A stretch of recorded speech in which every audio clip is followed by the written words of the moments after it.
una sa lahat, sa pool sa CCTV, ang lalaking ito sa Baguio City. May dala siyang eco bag na may lamang buhay na manok. Maya-maya, bumalik ang lalaki at sa pagkakataong ito, may dala naman siyang bisikleta. Ang problema, akyat bahay pala ang lalaki at nakaw ang manok at bike. Nahuli kaya siya? Ang buong kwento, maya-maya lang. Live mula sa himpilan ng News 5. Simulan na ang balitaan dito sa Frontline Pilipinas. Magandang gabi Pilipinas, ika-23 araw ng Enero taong 2024. Kasama ang buong pwersa ng News 5. Narito na mga po frontline na balita. Pastor Apollo Kibuloy, ipinasabi na ng Senado. Mga nagpakilalang biktima na inabuso raw ng pastor, humarap sa pagdinig. Pinagsamantalahan ako ni Pastor Kibuloy. Pero si pastor, no show. Pangulong Bongbong Marcos nanindigang banta sa soberenya ng Pilipinas ang International Criminal Court. PBBM nagsalita rin tungkol sa panonood ng Coldplay concert na dinayo niya sakay ng presidential chopper. Siguro by now, alam ninyo, music lover talaga ako. Senado naglabas ng manifesto bilang pagkondena sa itinutulak na People's Initiative para amyendahan ng konstitusyon. Mga magsasaka sa Nueva Ecija, bagsak presyo ng inilalako sa kalsada ang mga aning sibuyas. Habang ang supply na asukal, nagbabadyang kapusin. Lalaking ginagamit ang pangalan ng katukayo niyang abogado, maigit kalahating milyong pisong nakulibat mula sa nilokong kliyente sa Pasay. 5 sasakyan nagkarambola sa Antipolo dahil sa tourist bus na nasabugan ng gulong. Sa Frontline News Abroad, unggoy sa China umakyat hanggang sa tuktok ng 33 palapag na gusali. At Gretchen Barreto, trending matapos maispatang namimili ng gadget sa Green Hills kasamang negosyanteng si Atong Ang.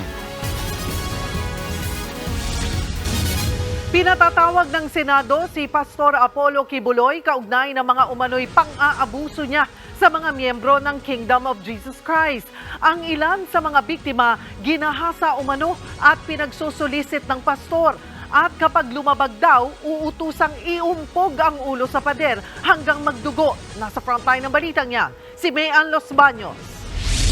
Pinagsamantalahan ako ni Pastor Kibuloy. Pinaniwala nila ako na hindi dapat questionin ang pagsasamantala niya dahil mali na questionin ng ama. Yan ang ibinunyag ni alias Amanda sa pagdinig ng Senate Committee on Women and Children ngayong araw, kaugnay ng mga sinasabing pang-aabuso sa Kingdom of Jesus Christ. 12 taong gulang lang siya nang magsimulang magsimba ang kanilang pamilya sa KOJC. At sa edad na 13 anyos, naging aktibong miyembro na raw si alias Amanda ng samahan. Dito na nagsimula yung pamamalimos kung kani-kanino, pangangaroling, pagbebenta ng OTAP at yung pagbibigay ng mga sobre para sa mag-solicit. Wala kaming magawa, kundi sundin ang coordinator. 16 years old daw si alias Amanda nang maging full-time worker sa KOJC, kapalit ng ilang benepisyo. Ang sabi sa amin, bibigyan kami ng libreng paaral sa Jose Maria College or JMC. At magkakaroon ng allowance, may free board and lodging. Ang sabi pa, magiging party daw kami ng choir group ni Kibuloy. Makapag-travel daw kami ng libre. At doon po pumayag ang aking ina. Ilang buwan lang, na-promote daw si Amanda bilang miyembro ng close-in pastoral. Kasama raw sa gawain ng pastoral ang pagmasahe kay Kibuloy. Dito na raw siya sinabihan ng isang kagrupo na dapat ialay ang sarili at katawan sa pastor. Special privilege daw ito dahil hindi naman daw lahat nahawakan at nakakalapit sa anak ng Diyos. Sabi niya pa, wag ko daw pagdudahan ang anuman ng mangyayari sa loob ng kwarto kasama si Kibuloy. Isang gabi, pinaligo at pinaghanda raw si Amanda bago masahiin si Kibuloy. Binigyan ako ng isang t-shirt na may botones at pajama pants. Isang bote ng shampoo na Palmolive Violet at lotion na pabango na Bath and Body Works brand. Ang specific scent ay Enchanted. na paborito daw ni Kibuloy. Pagdating sa kwarto, tulog daw si Kibuloy at nang magising, saka raw siya pinagsamantalahan ng pastor. Sinimulan niyang tanggalin ang pajama at pants at underwear ko. Tinanggal din niya ang pajama, pants at brief niya na nanginginig na ang katawan ko sa takot. At nakatitig lang ako sa kisame. Pinipigilan ko na lang ang mga luha ko dahil sobra akong nagulat at walang magawa. Matapos nito, nagpa-rescue na si alias Amanda sa kanyang ina at maging ang kanyang kapatid, kinuha na rin daw nila mula sa KOJC. Sa kasagsagan ng pagdinig, ipinakita ni Committee Chairperson Risa Ontiveros ang video noong October 2018 kung saan galit si Kibuloy sa mga kumakalaban sa kanya. Gera ang gusto nyo, gera tayo. Hindi nyo gusto ng kabutihan, nag-take advantage kayo, mga pobre kayo, mga prostitute kayo. Ikaw ba yung pinatutungkulan dito? Ganito ba yung kanilang pananalita sa mga tumitiwalag? Mas lalo na po sa mga pastoral. Pending pa po yung cyber libel na kinaso po nila sa akin. Dalawa pang Ukrainian na dating miyembro ng KOJC ang nagsiwalat pa ng mga umano'y pang-aabuso ni Kibuloy. Isa rito si alias Nina. It's called night duty.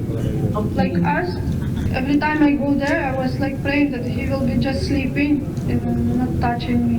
One time at night, he came to me to my room to have a sex, and I was crying. I said that I don't want, and he got mad at me. He said like, you are going to hell because of that. Ilang lalaking dating miyembro naman na pinagsusulisit habang nagpapanggap na estudyante ang nagkwento rin ng dinanas na hirap nila tuwing sila'y pinaparusahan.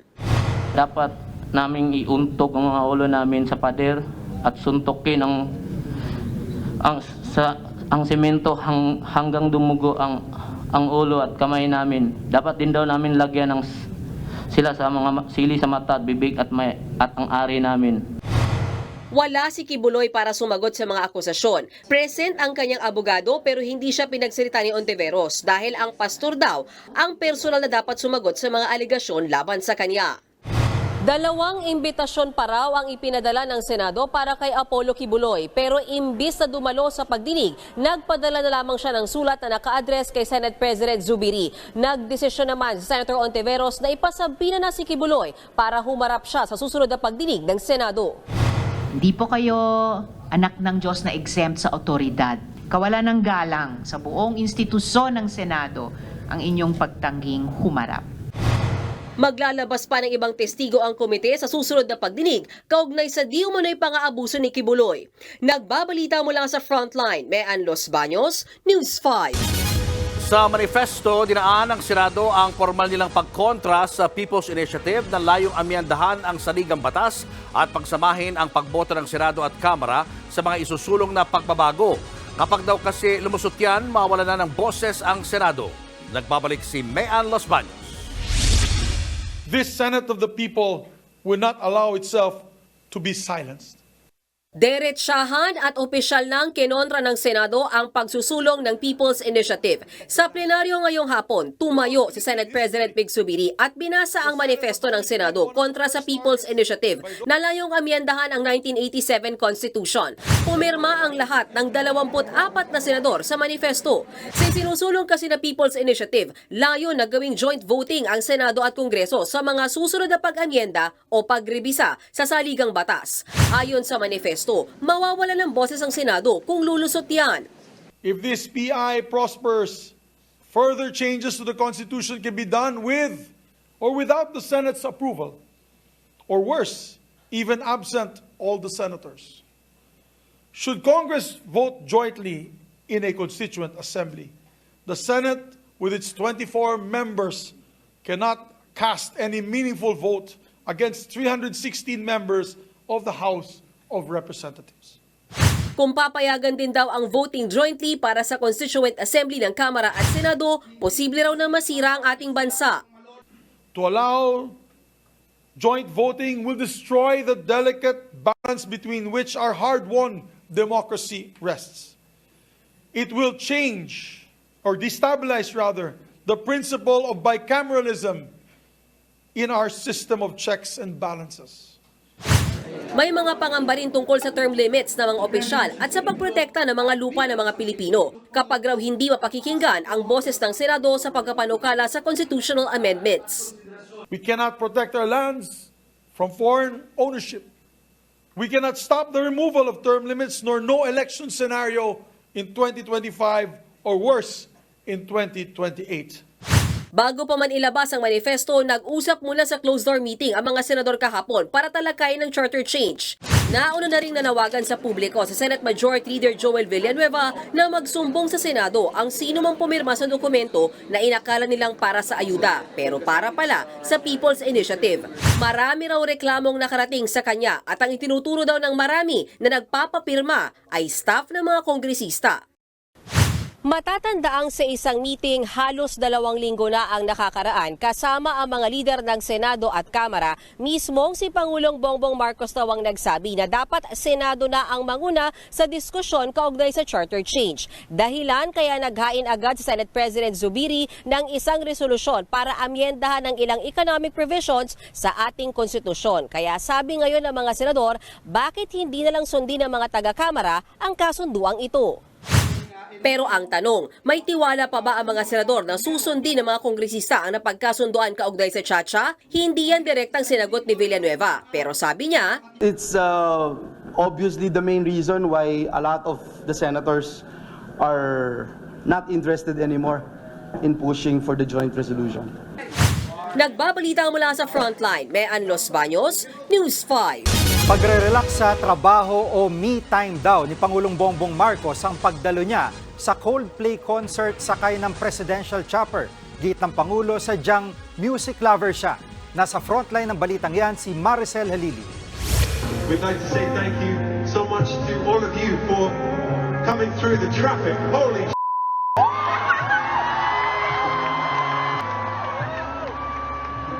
I think, you know, we've seen some traffic, but I think you have the number one in the world.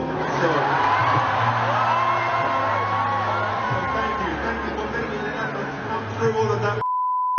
Sa harap mismo ni Pangulong Bongbong Marcos, pinuna ng bokalista ng bandang Coldplay na si Chris Martin ang terribleng trapiko sa Metro Manila. Sinabi yan ni Chris sa kanyang concert sa Philippine Arena noong Biyernes na dinaluhan ni PBBM. Sumakto pa yan sa mismong araw na inilabas din ang pag-aaral ng TomTom Traffic Index na top-notcher ang Metro Manila sa mga syudad sa buong mundo na may pinakamalalang traffic. Kaya nga bukod sa netizens, pinuna rin ng grupong bayan ang pagsakay sa helicopter ni PBBM para makaiwas sa traffic at makapanood ng Coldplay concert. Nauna nang ipinaliwanag ng Presidential Security Command na ang sitwasyon ng traffic nung araw na yun ay banta sa seguridad ng Pangulo, kaya nagdesisyon silang gamitin ang presidential chopper. Si Pangulong Marcos naman, aminado na ang panonood ng concert ang paraan niya para makarelax sa trabaho o me time. Siguro by now, alam ninyo, music lover talaga ako. I have been for a long time. I studied music for many years. And to have somebody like Coldplay come, you can't, unmissable dapat yun. You cannot miss. So I went and it was, by the way, it was fantastic. Hindi rin niya itinanggi na nag-enjoy siya sa panonood ng Coldplay. Ask anybody who attended the concert. Ibang klase na, ibang klase. Hindi na yung concert na pinupuntahan namin dati. Ibang-iba na. Talagang it's a whole, not only that, it's the show that they put on is spectacular talaga. Hindi pa ako nakakita ng ganon. Wala pang ganon sa Batak.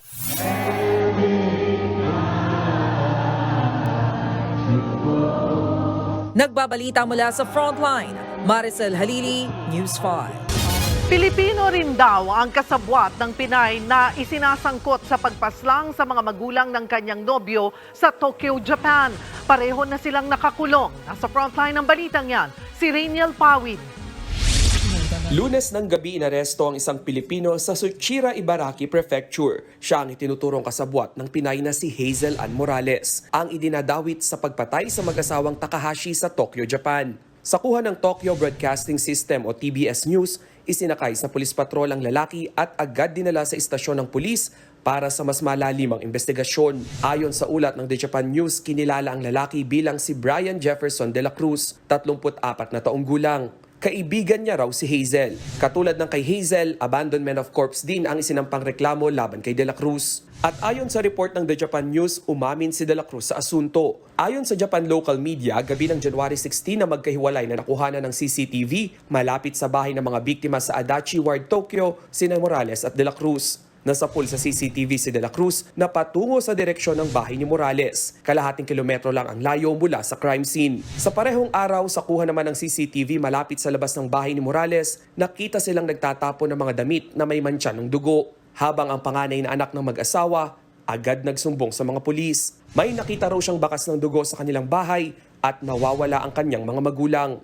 Nitong January 18, natuklasan ng labi na mag-asawang Takahashi sa ilalim ng sahig ng storage area sa kanilang mismong bahay. Sinaksak sila sa kaliwang dibdib sa may bandang puso. Ang pagkakautang ni Hazel sa anak ng dalawang biktima ang isa sa tinitingnang anggulo sa pamamaslang. Kumpirmado ring nobyo ni Hazel ang anak ng mga biktima. Pero nauna nang itinanggi ng nanay at tiyahin ni Hazel na lubog siya sa utang.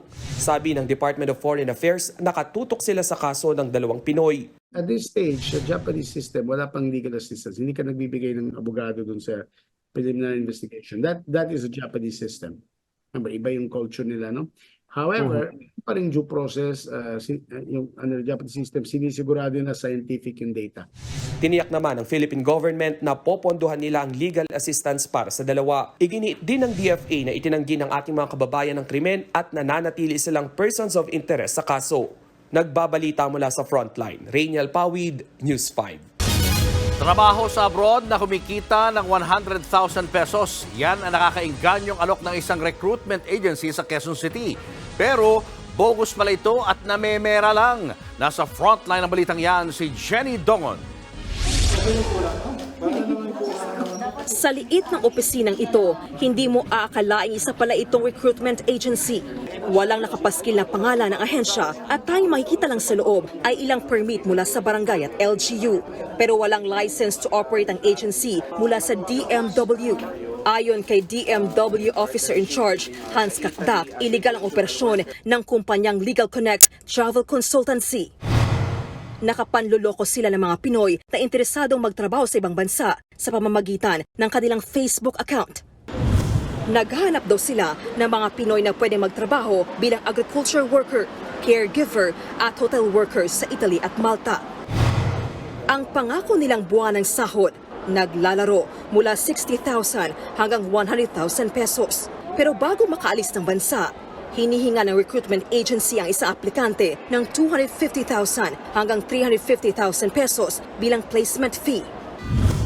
Ayon sa DMW, 1.5 buwan din nilang isinailalim sa surveillance ang Legal Connect matapos magsumbong ang 3 biktima ng illegal na recruitment agency. Alamak talaga kasi ang dali lang mag-post di ba? Tapos ang dali lang maglagay ng paskil na ang ganda ng litrato. Kunyari, meron ng na-recruit doon na Pilipino na nandun na, maginhawa na, yung pala peke. Kung yung harap-harapan mismo na nagre-recruit sa inyo, hindi mo pagkakatiwalaan, mas lalo na yung nasa Facebook. Nitong nakaraang taon lang din daw nagsimula ang operasyon ng recruitment agency. Matapos ipasara ng mga tauhan ng DMW, there was no proper order that was served. Umalma naman ang abogado ng Legal Connect. Mali raw kasi ang pangalan ng recruitment agency na nakasaad sa inihain na closure order. This is not the company of my client. And it is addressed in Alcantara, Pablo Ocampo, Balate. So currently, kung hindi ito, wala kayong right to close. Dapat hindi nyo i-close. Bigyan natin ng due process yung kliyente ko. Sa kalagitnaan naman ng panayam sa abogado ng Legal Connect, iniabot na ang tamang kopya ng closure order. Depensa ng DMW, nagkamali lang sila sa binigay na kopya ng closure order. Handa naman daw ang Legal Connect na sagutin ang mga akusasyon laban sa kanila. Sasagutin namin to because these people are starting to spread rumors sa social media against Legal Connect and we have license here on. Maharap sa kasong large-scale syndicated estafa at illegal recruitment ang mga opisyal ng Legal Connect Travel Consultancy. Paalala naman ng DMW sa mga naghahanap ng trabaho abroad, siguraduhing legal ang katransaksyon ahensya. Sa katunayan, aabot sa 7,000 illegal at peking recruitment agency ang pinatanggal ng DMW sa Facebook dahil sa kakulangan sa permit. Nagbabalita mula sa Frontline, Jenny Dongon, News 5. Nawala ng access sa kanilang social media account ang isang travel agency ang nang-hostage o nagtago ng kanilang password ang dalawang dating empleyado na naniningil daw ng kulang na sahod. Nasa frontline ng balitang yan si Hannibal Talete. Hindi na nakalayo ang lalaki at babaeng ito nang mahuli sa entrapment operation ng Eastern Police District Anti-Cybercrime Team sa Pasig City. Inarareklamo sina alias Joan at alias Jake ng pang-hostage sa social media account ng isang travel agency. Itong tinuturo nilang suspect, siya yung parang gumawa ng Facebook page nila. And then merong somebody in between na parang may utang kay suspect. So somebody in between na may utang kay suspect ng 300,000. Ang tinutukoy na utang ay ang dinabayarang sahod pala ng dalawang suspect mula sa travel agency na dati nilang pinagtrabahuan. At dahil si alias John ang mismong gumawa ng social media account ng kumpanya, tinanggalan niya ng access ang iba pang empleyado. Hindi naman itinanggi ni Joan ang pang-hostage sa social media page ng agency. Pero ginawa niya raw ito para mabayaran na ang utang na sweldo ng kumpanya mula sa 9 na empleyado, kabilang daw silang 2 na aresto. Umabot daw sa kalahating milyong piso ang kabuuang utang ng agency. Pero 200,000 pa lang ang nababayaran nito. Ang purpose lang po ng pagpunta namin dun sa lugar na yun ay para i-claim yung ipinangako po nila na bayad sa amin as sweldo namin sa pinagtrabahuhan namin sa company nila. Hindi lang po sa aking sweldo pero sa mga empleyado din po ng company. Itinanggi rin ni alias Joan na siya lang ang nakakaalam ng access ng kanilang social media page. Ako po ang isa sa mga inilagay na admin ng account nung after gawin yung account. Kasi ako po ang nag-facilitate na maayos yung account na yun. So, technically po, yes, may access ako. Pero may access din silang lahat. Mahaharap ang mga suspect sa reklamong robbery extortion at karampatang reklamo kaugnay sa pagpigil sa access sa social media account. Nagbabalita mula sa Frontline, Hannibal Talete, News 5. Sa kulungan ng bagsak ng isang lalaking nagpanggap na abogado gamit ang isang katukayo o kapangalan. Higit kalahating milyong piso na raw ang nahuthut ng suspect sa biktimang kliyente sa Pasay. Nasa frontline ng balitang yan, si Dave Abuel. Sa Macapagal Boulevard sa Pasay, nadakip ng mga pulis si Robert Porquez Garcia nitong Sabado. Inirereklamo siya ng pagpapanggap bilang abogado para manguthot ng pera sa isang kliyente. Kwento ng complainant, higit kalahating milyon na ang naibayad niya sa peking abogado. Ang dami niyang hinihinging binayaran. Iba-iba po eh. Bayad daw po sa piskal. Yung appearance fee niya po, 60,000. Unang appearance po yun, tapos bayad daw po sa piskal, sa judge, sa tauhan ni judge. Yung nag-trigger po sa akin para imbestigahan na siya, nangihingi siya ng Christmas gift worth 60,000. Tapos umalma po ako, bumabayo ng 30 hanggang sa naging 20, pero hindi po ako nagbigay. Ayon sa salaysay ng biktima sa pulis, magaling daw kasing magsalita ang sospek kaya napaniwala siyang abogado ito. Pero nang ipaberipika ng biktima ang pangalan ng sospek, dito niya nalaman na peke ito.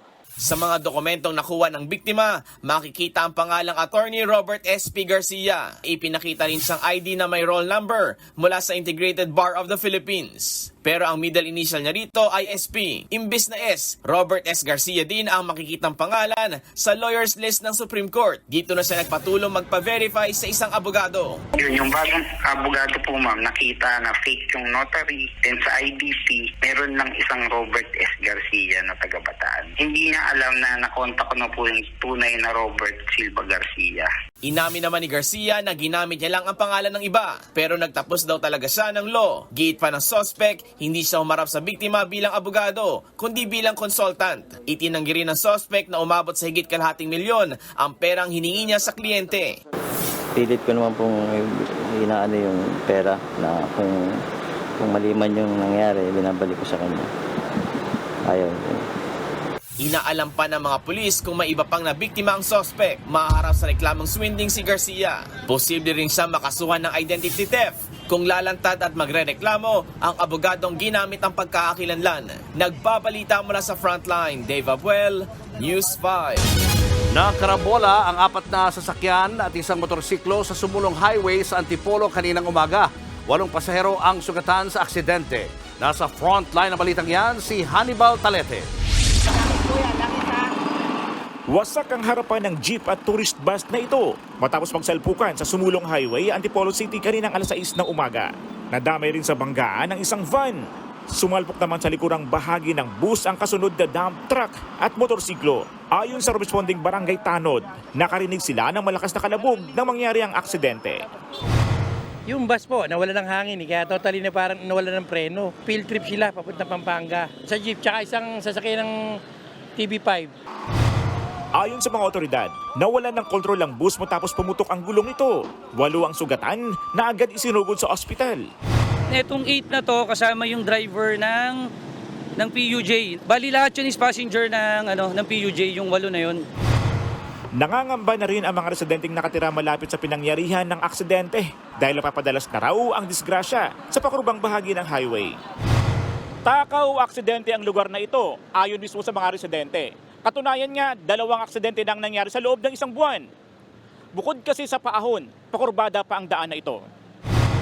Dahil sa aksidente, nagdulot ito ng matinding trapiko sa Sumulong Highway. Mag-aalas 9 na ng umaga nang mahatak ng tow truck ang mga nagkarambolang sasakyan. Nagkalat naman ang langis sa kalsada, kaya binugahan ng tubig ng mga bumbero ang lugar para hindi na makadisgrasya ng iba pang motorista.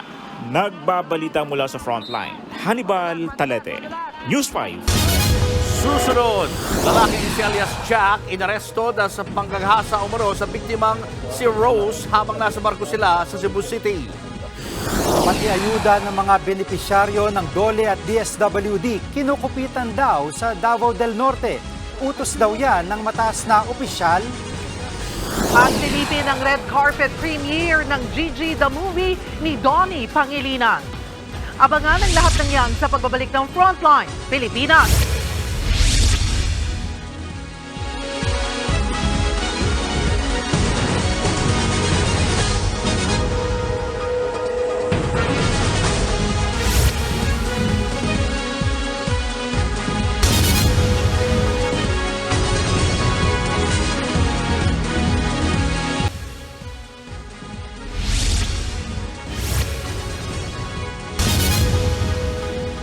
Hinuli ang 2 lalaking pasaway sa Sinulog Festival. Nagpa-picture sila na naka-dirty finger habang background ng mga pulis. Nasa frontline ng balitang yan, si John Aroa. Sa larawang ito, makikita ang pag-middle finger ng lalaking ito na nakisaya sa Sinulog Festival sa Cebu City. Saktong nasa likod niya ang 2 pulis na nagbabantay sa Basilica Minore del Santo Niño. Dahil dito, sa kulungan ang kanilang bagsak. Ang nasa larawan ay si Mario Alan Gabato, isang engineering student, at si Philip Christopher Quizon naman ang nagpicture sa kanya. Ayon sa pulisya, ilang beses na silang sinita dahil sa pagiging pasaway. Naka-istorbo na ba? Very annoying na while they were conducting their duty. So sinita nila. But unfortunately, hindi talaga nagpatinag until such time na kumuha ng picture na nag-dirty finger with the background yung pulis. Kwento ng 2, hindi nila sinasadya ang pambabastos sa mga pulis. Nagpa-picture lang sila para ipakita sa kanilang katrupa kung nasaan sila. Nagsisisi raw ang 2. Di ko napansin na may pulis pala sa likod ko. Nakalimutan ko. Nadala lang kami sa kakulitan. Kaya yun, inaresto nila kami. Ang aming intention sa pag-dirty finger namin, hindi para sa pulis. Para yung sa GC namin dahil ang tagal ng mga kaibigan namin mag-reply. Pinatawad man sila ng mga pulis, mahaharap pa rin sila sa unjust vexation. Sa kasagsagan pa rin ng Sinulog Festival, nagkaroon ng tensyon sa bahaging ito ng downtown area sa lungsod. Nagliligpitan na ng mga paninda ang mga vendor nang biglang magtakbuhan ang mga tao.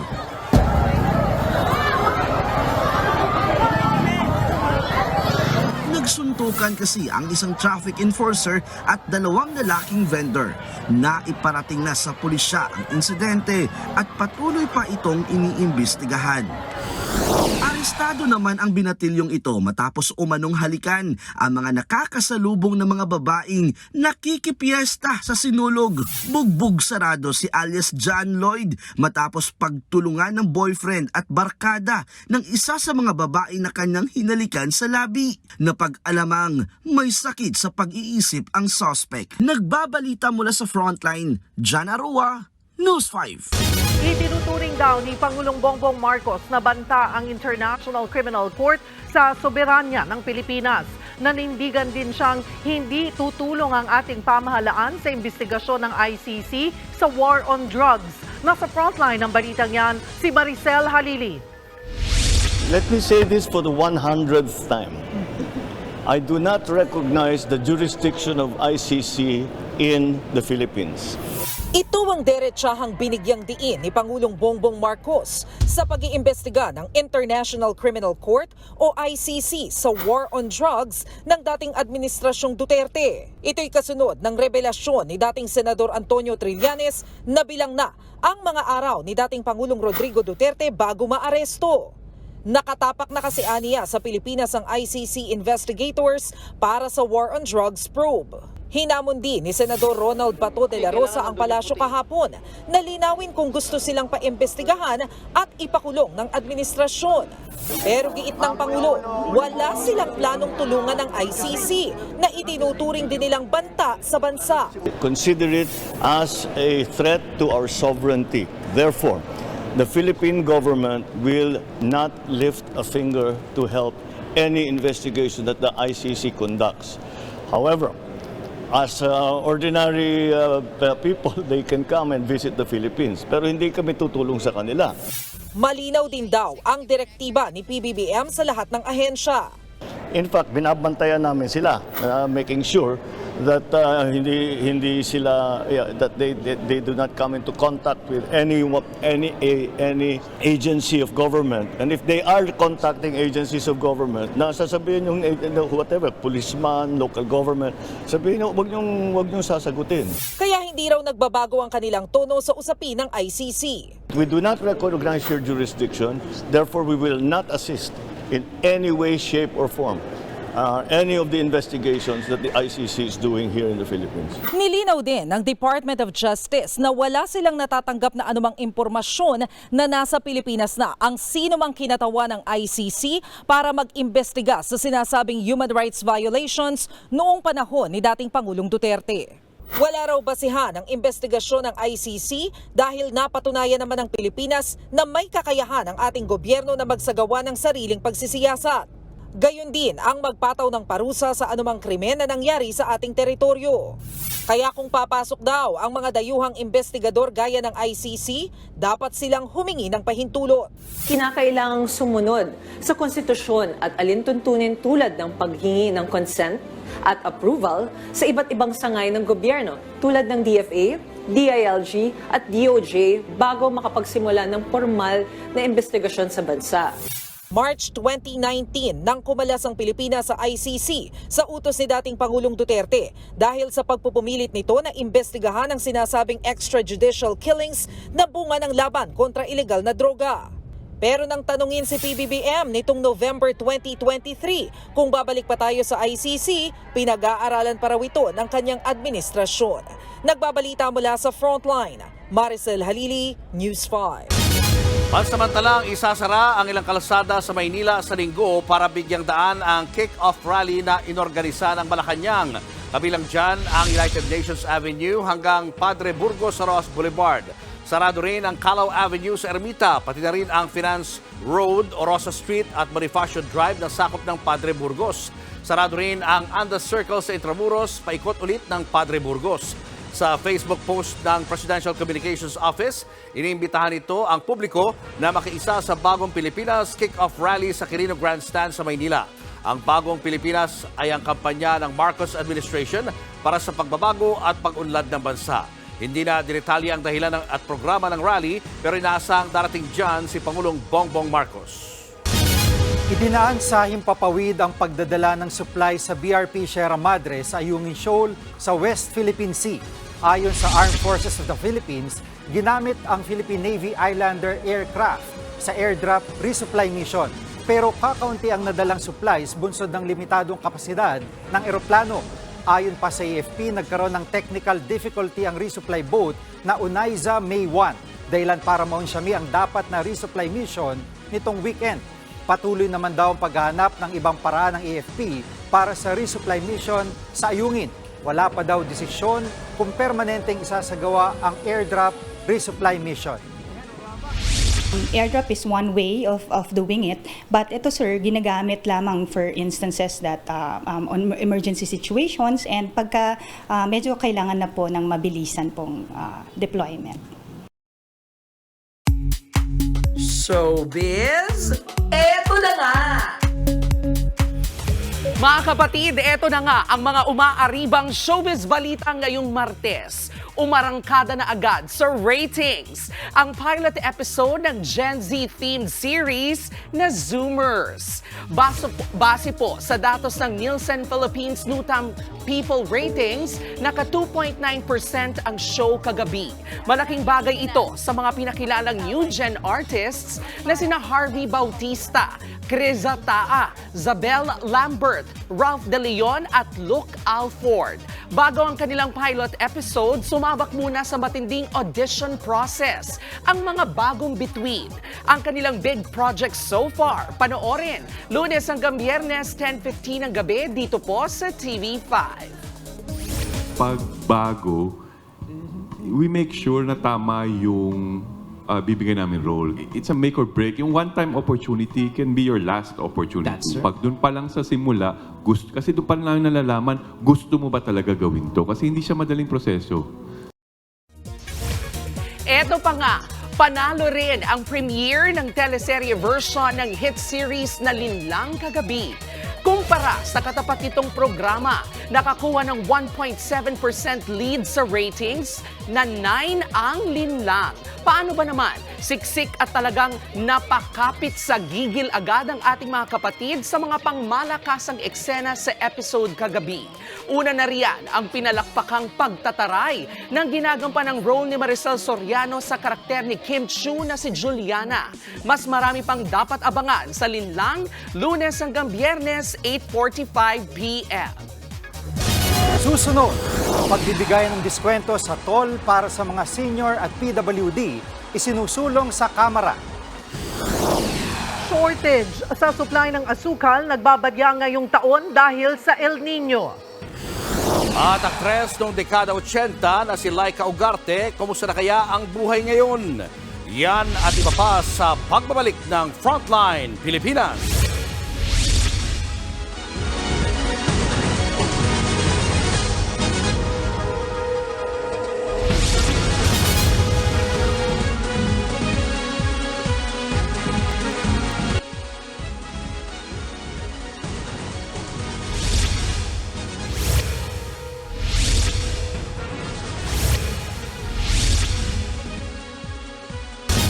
Matapos mausisa sa Kamara ang paglimita ng diskwento sa mga senior citizens sa ilang establishmento, isinusulong na ring mabigyan ng discount ang mga senior citizen at PWD sa toll fee at mas malaking diskwento sa grocery. Nasa frontline ng balitang yan, si Marian Enriquez. Matapos mag-isa sa pagdinig ng Kamara noong nakaraang linggo dahil sa paglilimita ng discount para sa mga senior citizen at persons with disability o PWD, inanunsyo ng Starbucks Philippines na magbibigay sila ng 40% discount sa mga senior, PWD, national athlete, solo parent at may Medal of Valor bukas, January 24. Bagay na pinuri ni House Ways and Means Chairman at Albay Representative Joey Salceda. Mas hinigitan pa raw ng kumpanya ang request nila dahil sinama pa ang mga veteran. Titiyakin daw ng kanilang komite na susunod din ang ibang kumpanya sa pagbibigay ng tamang diskwento. Sa pagpapatuloy ng pagdinig ngayong araw, nagpahayag ng suporta ang San Miguel Corporation sa panawagang bigyan din ng discount ang mga senior at PWD sa toll. Yan ay kung sa kanila nakarehistro ang sasakyan. We're coordinating with DTR, with the Toll Regulatory Board regarding this post discount, as well as the DOF and the BIR, at saka po yung SANEDA regarding the discounting. Yun nga lang may agam-agam ang San Miguel kung paano ang pag-verify sa mga kwalipikado sa toll discount. Sagot ni Salceda, Senior citizen is easy to validate. Ikaw talaga. Ay, hindi po. Tingnan mo lang yung national ID, di basang above 1961, di 60 na yun. Ang point ko dyan para actionable siya, nagdagan mo na lang ng mileage. Imbes kung bumili kami ng 5,000, nagdagan mo ng 1,000. 20% din yun. So bali, walang mawawala sa'yo. No discounting, just add on. nanawagan din ng isang mambabatas na gawin ng centralized ang pag-i-issue ng mga PWD at Senior Citizens ID para maiwasan ang pamemeke nito. Sa ngayon kasi, kanya-kanyang LGU ang nag-i-issue nito. Ayon kay APEC Party List Representative Sergio Dagook, posibleng dyan din daw kasi nagmumula ang mga pekeng ID. Panawagan naman ni United Senior Citizens Representative Milagros Aquino Magsaysay, taasan na rin ang discount sa mga grocery store. Kasi 65 pesos pinag nila ng 1,300 times 5% is only 65 pesos. Hahanapan ka pa ng booklet. Pwede bang taasan lang natin yung 65 pesos? Sinegundahan yan ng National Commission of Senior Citizens. 2010 pa yung 1,300, 2024 na ngayon. Nung 2010, one sack of rice is 1,300. Ngayon, ang 1,300 nakakabili ng 1/2 sack na lang po. Tatalakayin ito ng komite sa paggawa nila ng rekomendasyon sa isusumiting committee report. Nagbabalita mula sa Frontline, Marian Enriquez, News 5. Palugin ang ibinebenta ng mga magsasaka sa Nueva Ecija ang ani nilang sibuyas dahil sa sobrang supply. Ang asukal naman nanganganib umanong magka-supply shortage bunsod ng El Nino. Nasa frontline ng balitang yan si Shaila Francisco. Ito ngayon ang itsura ng ilang tubuhan sa Kabangkalan City sa Negros Occidental. Kita sa drone video ang mga tuyot na tubo sa malawak na taniman. Ganyan din ang sitwasyon sa bayan ng Isabela. Nagkabitak-bitak ng lupa at tuyo ang tanim. Ang mga yan, epekto ng El Nino sa probinsya na ilang buwan nang hindi nakakatikim ng ulan. Kaya malamang ayon sa United Sugar Producers Federation, bawas ang ani. Babala pa nila, kalakip nito ang posibleng shortage sa supply ng asukal. Starting September of this year, all the way to 2025. Doon natin maramdaman na short na naman tayo. Sa tutuyo yung sugarcane namin, it will not grow. It will not grow as what we expect it to be. So, ang mangyari po, we will have less sugar per hectare. Ang Sugar Regulatory Administration naman, aminadong maaring di maabot ang target na produksyon ng asukal ngayong 2024 na 1.85 million metric tons. Pinaghahandaan naman na raw ito ng SRA. Ayon sa SRA, pinaplansya ng plano na direktang mamili ang gobyerno ng mga asukal mula sa magtutubo. Matitiyak daw nito na may reserba o buffer stock tayo sakaling mabawasan ang supply dahil sa El Nino. Makakatulong din daw ito para iwas lugi ang magtutubo at makamura rin lalo ang mga consumers. Nasa 5 bilyong piso ang paunang budget para sa pagbili ng dagdag supply. Kukunin raw ng SRA ang mga ito sa mga magtutubo sa halagang 54 to 56 pesos kada kilo. Sa ngayon kasi lugi raw ang mga magtutubo sa presyo ng traders na pumapatak lang ng 44 to 50 pesos per kilo. Lugi raw yan lalo't dapat 60 pesos na ang presyuhan. Sa kabila nito, nananatiling mataas ang retail price ng asukal sa mga palengke, bagay na ayon sa SRA hindi makatuwiran. We have very ample supply, stable yung supply natin, and there is no reason for the retail price to remain high. The trust po talaga is to do better retail prices kasi po the farmers were also requesting SRA and DA to do that because yung farmers po natin are also retail consumers.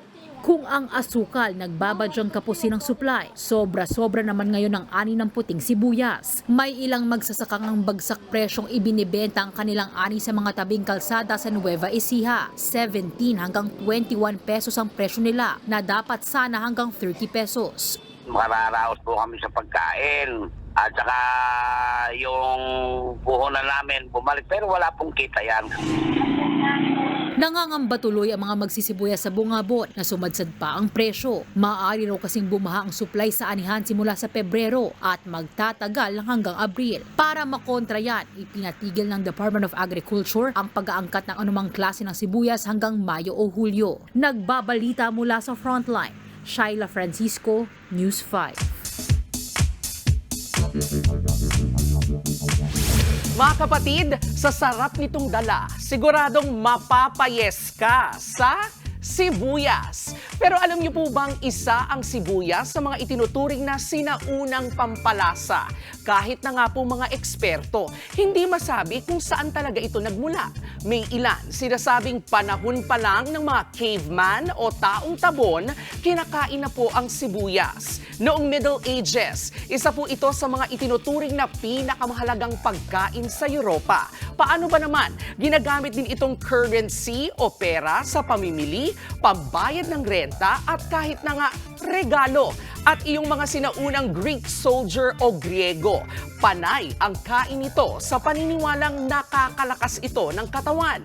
Para sa early Egyptian civilization naman, gamit pang samba o worship ang sibuyas. Ang taray ng onion, pang anumang panahon. Sa dalawang pinakasikat na uri nito, sinasabi pong mas healthy iyong pulang sibuyas kaysa sa puti. Mas marami raw kasi itong quercetin na mabisa kontra kanser at iba pang sakit.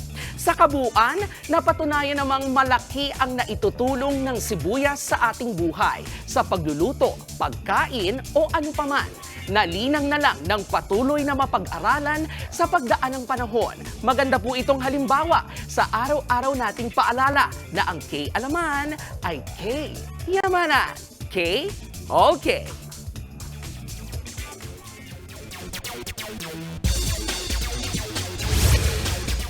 What's up mga kapatid? Nandito ngayon sa bansa si Gilas star Renz Abando para suportahan ang kanyang KBL team na maglalaro sa East Asia Super League.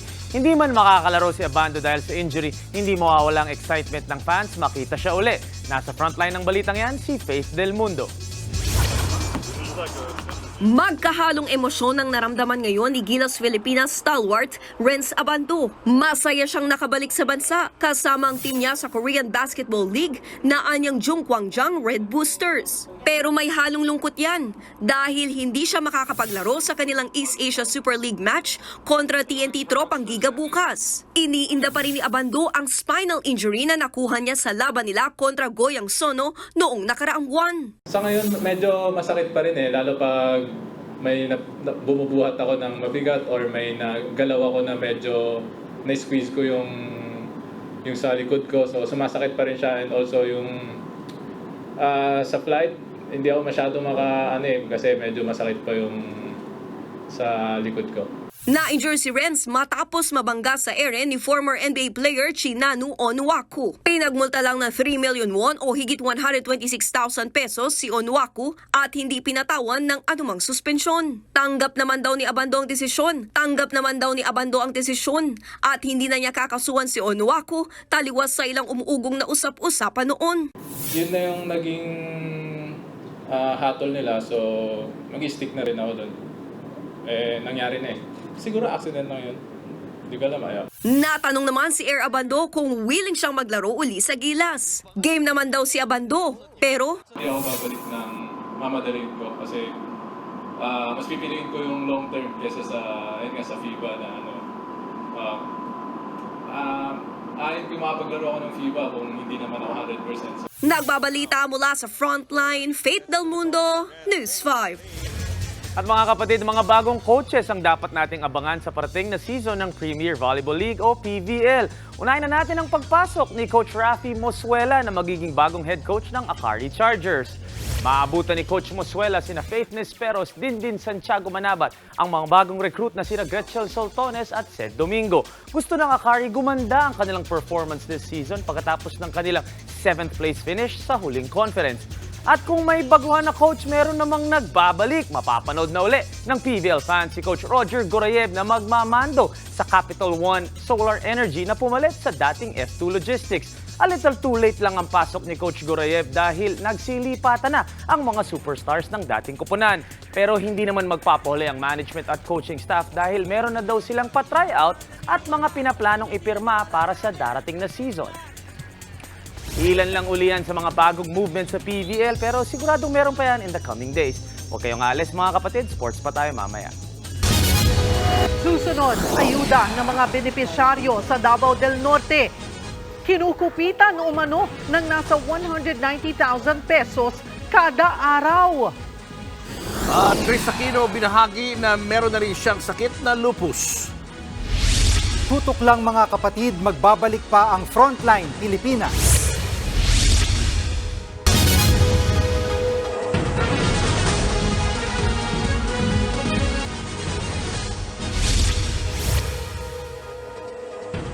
₱190,000 pesos kada araw. Ganyan daw kalaki ang nakukupit ng ilang opisyal mula sa ayuda ng mga benepisyaryo ng DSWD at DOLE sa Davao del Norte. Nasa frontline ng balitang yan si Camille Samonte. Government program. So salamat sa inyo. Biktima ng ayuda scam si Myla. Ikinwento niya sa pagdinig ng Senate Committee on Public Order and Dangerous Drugs kung paano siyang kinupitan ng mga mismong tauhan umano ng munisipyo ng bayan ng Carmen sa Davao del Norte.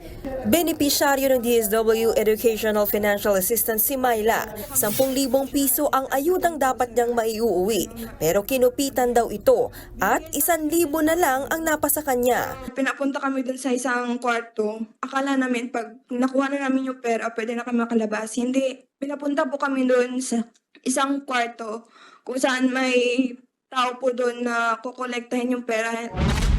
Wala raw nagawa si Myla at ang iba pang benepisyaryo. Ikaw lang ang kinuna ng 9,000, Myla? Hindi lang po ako. Madami po kami. Hindi niya nakilala kung sino yung lalaki kumuna ng 9,000? Hindi po. Kasi bakit po sila makakapasok dun kung hindi po sila staff? Ang pagnanakaw sa ayuda, kinumpirma ng mga mismong namimigay at nagkakaltas sa perang hindi naman kanila. Tumestigo sila sa Senado at umamin sa scam. Kada araw, umaabot sa 190,000 pesos ang kinakaltas nila sa pera ng mga benepisyaryo ng DSWD at DOLE. Pagbubulgar ng mga testigo, staff umano ni Davao del Norte Vice Governor Oyo Uy ang nag-utos sa kanilang mangupit. May mga pagkakataong namimeke pa nga raw sila ng ID para i-claim ang mga ayudang hindi pa nakukuha. Ang bagong scheme ni Ma'am, photos din po yun daw ni Sir Oyo, galing po kay Ma'am Fair. Sabi ni Ma'am Fair sa amin na kami na po yung mag-claim. May mga ID ako na yung isang mukha ko pero iba-ibang pangalan po. 2021 pa raw nila ginagawa ang ayuda scam. Pinabulaan na naman yan ni Vice Governor Uy. He is not part of my staff. I don't know him. I forgot already his name. So I will just take note and I will make a separate investigation. But as to the allegations with regards to the 2020-21, again, I reiterate, I'm not yet a public official at the time. Dumistansya rin ng DSWD at giniit na wala silang tauang kasama sa pagbibigay ng educational financial assistance. Mga LGU raw ang inatasang mamigay ng ayuda. Pero para sa ilang senador, dapat hindi pa rin hinayaang LGU ang mamahala at dahil nauuwi ito sa pamumulitika. Tingin naman ni Senator Coco Pimentel, baka mas malalim pa ito sa politika, lalo't programa na ng gobyerno ang ginagamit pang scam. Beyond Davao del Norte politics. Hindi na para sa akin, hindi ito about Davao del Norte politics. Kailangan malaman na natin yung sindikatong operating behind this. Iimbitehan sa susunod na pagdinig ang ilang pang opisyal ng munisipyo na may alim din daw sa ayuda scam. Nagbabalita mula sa Frontline, Camille Samonte, News 5. Ikinwento ng dating aktres na si Laika Ugarte ang kanyang higit isang dekada ng relasyon sa kanyang partner. Kasunod yan ang pagdepensa ni Pope Francis sa pagbabasbas sa same-sex couples. Naritong report. Dating modelo, sikat na calendar girl ng isang brand ng alak, beauty queen at aktres. Diyan nakilala si Laika Ugarte noong dekada 80. Nagdaan ng mga taon, heto na ngayon si Laika. May 4 na anak mula sa mga dati niyang nakarelasyon. Hindi rin mababakas kay Laika ang anyay traumatic relationship mula sa huli niyang boyfriend na sa pambababae. Dahil si Laika, masayang-masaya kasama ang partner for 12 years na si Kiel Martin, na miyembro rin ng LGBT community. Sa call center nagkakilala sina Laika at Kiel. Mabilis lang silang nag-date at nagdesisyong kagad na magsama. Maalaga, even from the very first meeting. Saka masayahin. Comedian yan actually. Oh, obviously. Oo. Pinapatawa ka niya. Lagi. It's not just, being partners. We talk as friends, we talk as colleague, we talk as sisters. Maganda yung relationship namin. Itinuturing ni Laika na ito na ang pinakamasayang relasyon niya sa kanyang buhay. Suportado din sila ng kanyang mga anak. Mo siyang iiwan, ha? Kahit po ulit kayo nag-aaway or whatever, you guys choose to stay together. And salamat din kasi masaya yung mami ko. I gave this as a gift kay Kiel. At gaya ng ibang couple, hangad din ni Laika at Kiel na mabasbasan ang kanilang pagsasama. Sabi ko, Lord, alam kong mali yung hinihingi ko sa'yo. Alam kong sa mata mo, hindi mo gusto. Pero promise, mamahalin ko lang naman, Lord eh. Yun nga lang, hindi pa rin pinapayagan ang civil union pati ang same-sex marriage sa simbahang Katolika. Tutol din dito ang ibang relihiyon. Okay lang sana na pagmahalan sila, pero make it a point na there's going to stand pa rin yung tungkol sa Biblia. Kasi according to the Bible is humayo kayo magpakarami. So, paano tayo magiging hahayo at magpakarami kung parehas yung sexuality natin? Babae sa lalaki, babae sa babae, lalaki sa lalaki. Pero mismong si Pope Francis naniniwalang may karapatang magsama ang mga tulad ni Laika at Kiel. Nitong Disyembre nga, pinayagan ng Vatican ang pagbibigay ng blessing o basbas sa same-sex couples. Hindi nga lang ito dapat maging kahawig ng seremonya ng kasal sa simbahan. Pero may mga bansa ring hayagan ng pagtutol sa pagbabasbas sa same-sex couples tulad sa Africa. Sagot dito ni Pope Francis, posibleng hindi tinatanggap ng iba ang desisyon dahil hindi raw nila ito naiintindihan. Git pa ng Santo Papa, pinagpapala ng Diyos ang lahat ng tao. Sino man ang kanilang piliing makasama sa buhay. Ano gusto mong sabihin? Magandang balita ito para kina Laika at Kiel. Pero sa personal na buhay raw muna sila nakatuon. Malaking hamon ngayon ang kinakarap ni Kiel na may end-stage liver cirrhosis. Yan, minsan na kapag kausap ko yung mga doktor kasi tinaningan siya ng 5 years, yung mga ganon. 5 years. 5 years, di ba? We're on the, how many? On the fourth year. Fourth year. Oo, di ba? Tapos, but you need a liver transplant, di ba? Tapos, magkano cost, di ba? 4 million. Tsaka kami nanakaw nun. Ayon sa ating saligang batas, kahit pa magkasama hanggang sa huling sandali ng buhay, hindi pa rin kinikilala ang karapatan ng isang LGBT couple pagdating sa hatian o pagpapamana ng ari-arian. Pag namatay ang isang LGBTQ na tao at meron siyang mga ari-arian, wala siyang ginawang huling testamento, ang magmamana ay ayon sa listahan ng compulsory heirs. So una ay titignan kung meron siyang anak, asawa. Kung wala, magulang. Kung wala magulang, mga kapatid. Kung wala mga kapatid, pinakamalapit na kamag-anak, hindi pa rin papasok yung kanyang partner. Hindi siya compulsory heir. Kung gagawa naman siya ng last will, yan, pwede niya ilagay yung kanyang partner na tagapagmana, pero hindi mo pwedeng ibigay sa kanya lahat. Bahagi lamang ng kanyang mana. Sa ngayon, mas tinuturing nilang blessing ang bawat araw na nabubuhay pa silang magkasama at sa basbas ng Santo Papa na ang pagsasama at pagmamahalan ng mga tulad nila ay may pantay na pagtingin sa mata ng Diyos.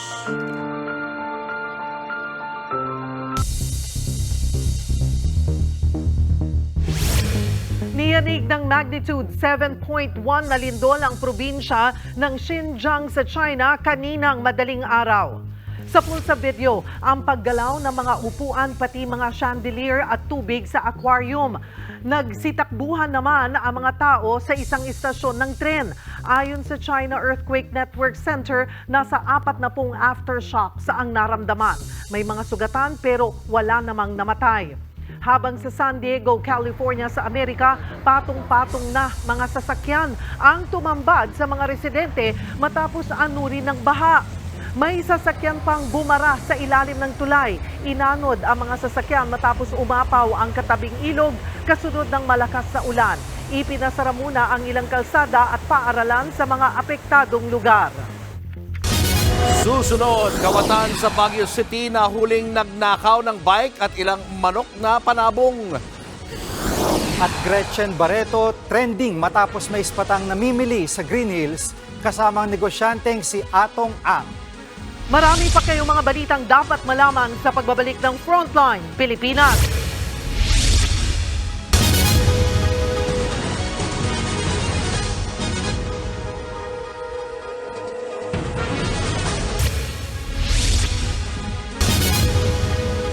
Isang kawatan sa Baguio ang sapul sa CCTV na tinangay ang isang bisikleta at 4 na manok na panabong.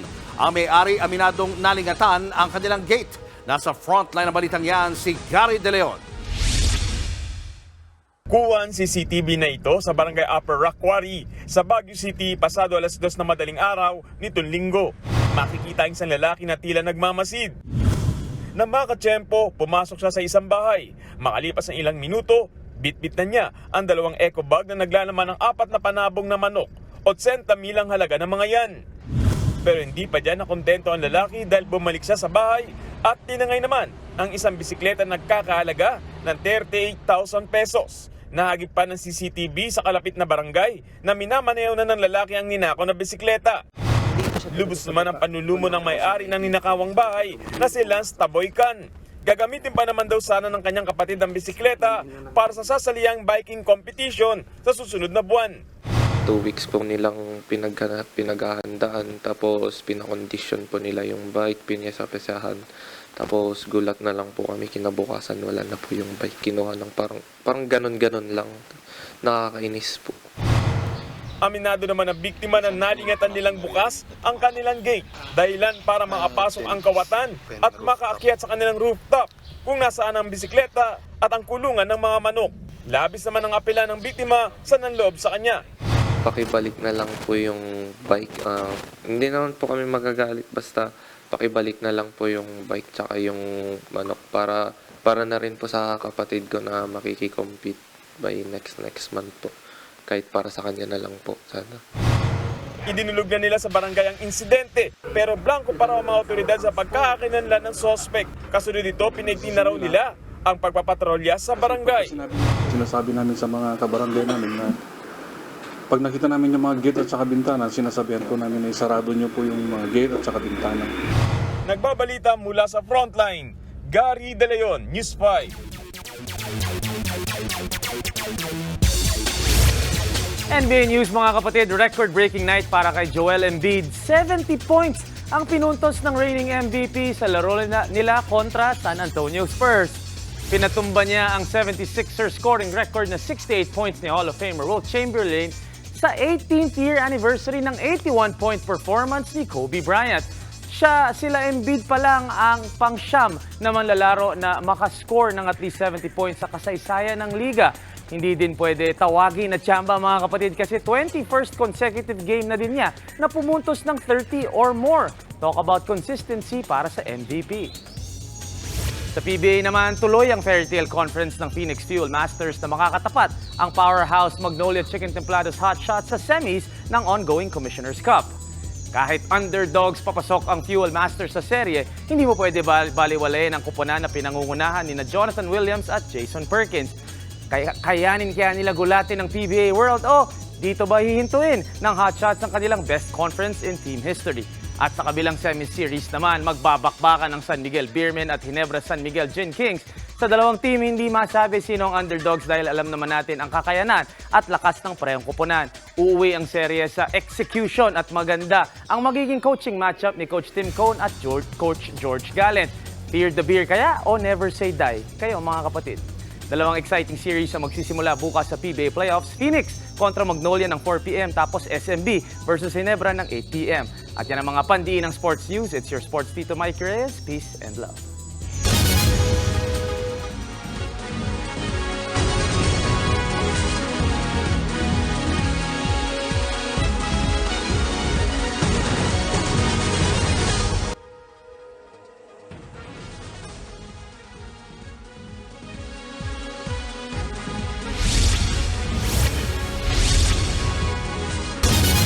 Handa raw si Vice President Sara Duterte na harapin ang anumang akusasyon na nag-uugnay sa kanya sa umano'y Davao Death Squad. Sa post sa social media, sinabi ng bise na kailanman ay hindi nakaladkad ang pangalan niya sa tinatawag na DDS nung opisyal pa siya ng Davao. Nitong naluklok na bilang vice-presidente na dawit sa issue at pinaratangan pa ng International Criminal Court o ICC.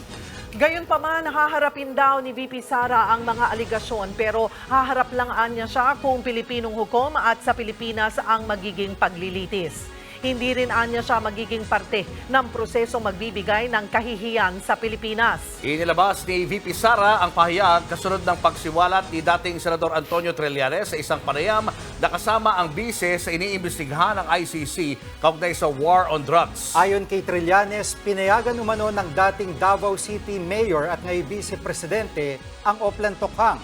Kabilang daw dyan ang Davao Death Squad na responsable raw sa extrajudicial killings sa mga illegal drug suspect.